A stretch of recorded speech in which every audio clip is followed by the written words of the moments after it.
Let's get into it, y'all. Welcome back to GG Talks.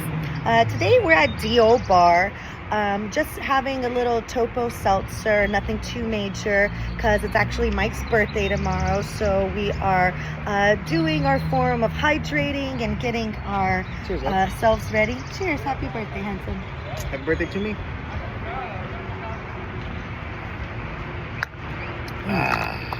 So we're gonna be celebrating his 36th birthday tomorrow. But there's all kinds of stuff going on. The mobile bar, I have a great event on the 30th. It's going to be for a grand opening here in San Antonio, Texas. Oh, it's technically in Bernie. So we're gonna do champagne passing, of course, our signature drinks, and really show everybody a really nice time and helping this apartment complex kind of fill up and get ready for its residency. And it's one of those selling points. It's one of the reasons why we do resident events, because it adds a little bit extra. You're not just getting an apartment, you're getting a nice service once a month. So that's really such a great idea for any of these luxury high-rises to have me there. Of course, some of my signature drinks will be in attendance, but what we're obsessed with right now, literally all of the Bravo World Wes and Amanda drama. So, of course, some of y'all know that Jesse Solomon was on Watch What Happens Live with Andy. And Andy, obviously, he is just like a killer interviewer. He asks all of the right questions. It's literally like, I'm like, when are we going to start filming this reunion? Oh my God, if it was like Housewives or something else, they would have picked cameras back up. But no, we just see these two canoodling at the Yankees game. And here's my unpopular take about it. Okay, Ciara was already done with this Westness of it all. Okay, this last episode, they said that they were going to try and be best friends again. But, obviously she didn't really want anything romantically with him, pushed him aside for already so long time. So, I kind of get the fact that, Wes was moving on. Totally get it. But the unpopular opinion is justice for Kyle. We all know that Kyle is an emotional being. We have seen him over the last few years cry and break down and, have tiffs with Lindsay, Carl, Paige. Shout out to my Giggly squad. Hey, girls. But we have seen Kyle be very emotional. And, everybody is saying like, oh, he's been treating Amanda this way and he deserves it and this and that. They're married. They took vows, you absolutely... You go to the ends, in my opinion, you go to the ends of, can we fix this or not, before you even go to the separation and go to the divorce. And, let's talk about that timeline, that their timeline. Oh, it happened in late February. They just started. Well, it was only 15 days before that Kyle and Amanda had announced their separation. So, and then Wes saying, oh, there's no overlapping. I'm going to have to call bullshit, and we're going to need some of these sleuths out here to actually uncover, the receipts, the timeline, and the screenshots of it all, because there's definitely something more there. And obviously it's not, if I was the rest of the cast, I'd be absolutely pissed. They basically just blew up their whole entire show. And, what if it's done after that, essentially, Scandival broke up Vanderpump Rules. So I would be pissed if I was Lindsay. Let's go, activated Lindsay. If I was Linz, I'd be absolutely activated and pissed.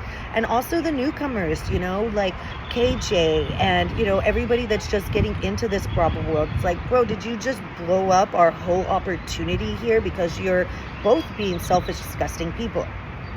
There's my take.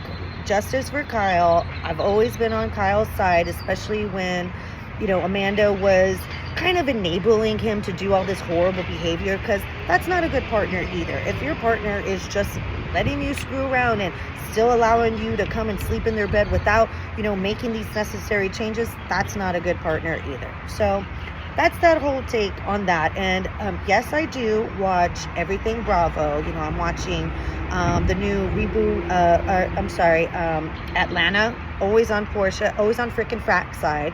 So there's that. And we're also getting into, like the Rhode Island of it all, which is very similar to Jersey. And I love Dolo. No matter what, I'm a Dolo stan. So I love seeing her on the whole thing.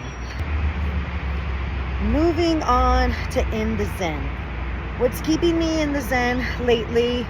Beet juice. The girl loves beet juice. It's full of so many good things that are great for cleaning out your liver.